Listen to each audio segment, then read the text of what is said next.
One after another, New Mexico children are being killed through abuse. Some tortured in secret. Others had someone stand up for them only for the system to fail them. In many cases, CYFD stepped in and made the decision to return a child to their parents or keep them with them, despite concerns or allegations of abuse, and ended with the child's death. That's what family claims happened in the case of 4-year-old James Dunkley, who was killed in December. Now, we can't confirm that because of confidentiality laws, but it does raise the question, why does this keep happening? We continue our series in an effort to find out. This is not acceptable. I don't really care who is in charge of CYFD. I don't care if it's a Republican or a Democrat or an independent or whoever it is.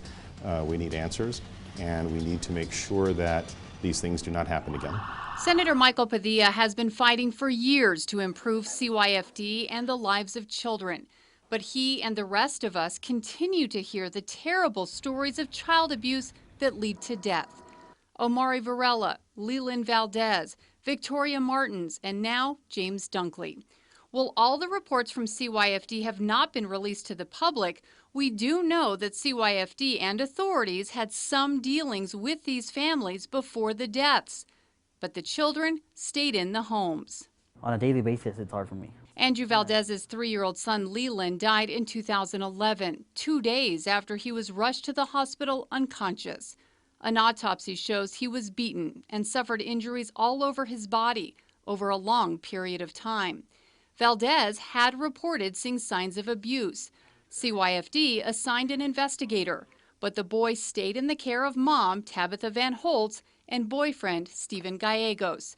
Van Holtz and Gallegos were convicted and spent time in prison for the killing.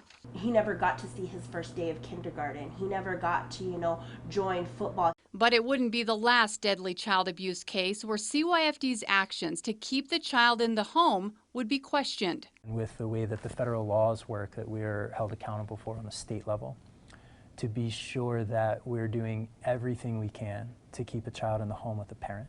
CYFD Secretary Brian Blaylock was not in office when Leland Valdez was killed, but he was in December when 4-year-old James Dunkley died, allegedly at the hands of his mother's roommate, Zarek Marquez. According to a police report, CYFD enacted a safety plan after allegations of abuse surfaced against Marquez, but kept the child in the home. Blaylock says he can't release further details on the Dunkley case until an investigation is complete. I get that you can't predict human behavior, but, in cases where a child dies, everybody asks, why didn't they see this? Blaylock says there is a lot to the process the public doesn't know about. Removing a child from a parent. You imagine someone coming in to remove your own child from your home and saying you cannot see them anymore is such a huge decision to do that we cannot do it lightly. It also happens to be a constitutionally protected right for parents to be able to care for their child and have their child in their home. And so that's not a new push.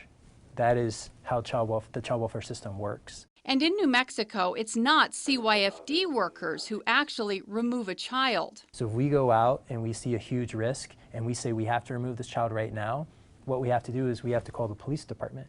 And as you know, generally, those police departments are all individually run with their individual policies, and so that can be really difficult to navigate. Blaylock, who came from New York when he was appointed CYFD Cabinet Secretary 14 months ago, says he has seen many areas where the system could work better. One of the things that we noticed is that our workers on the ground had no structured tool in order to figure out how to best assess various risk factors and various safety factors.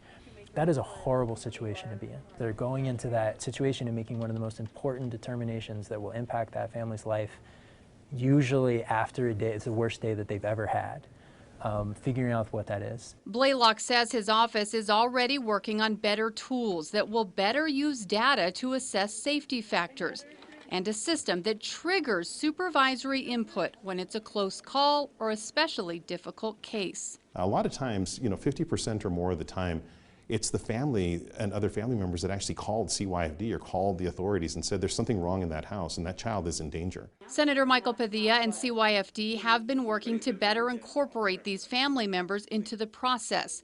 Senate Bill 28, which was just signed by the governor, allows them to become foster parents immediately if they pass all the requirements and can meet the child's needs. If a child can't safely be at home right now, or they can't be at home right now and there's neglect or mom's having a hard time getting the child to school, what we want then is grandma, because that's how families work. And New Mexico has a rich history of that. New Mexico has over 13,000 kids that are in informal care settings where the primary caregiver is a non-parent relative. The secretary says there is research to support this system. We know that that's where children are the most successful.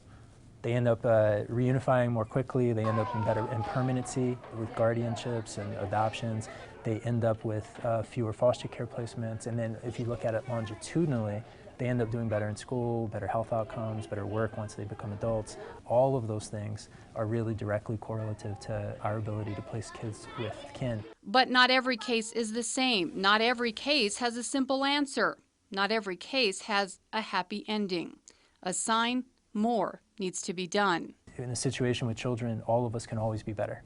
And so we're constantly looking on how we can improve, and that will never stop. I think it's really important that we as New Mexicans kind of look at each other and understand that we have a serious problem here. And the serious problem is our children are dying. We can't pretend this doesn't exist. We can't pretend it's somebody else's problem. So where is the accountability and the learning when things don't go right? What has changed and what still needs to? We ask that as we continue our series tomorrow at 4. We hope you'll join us.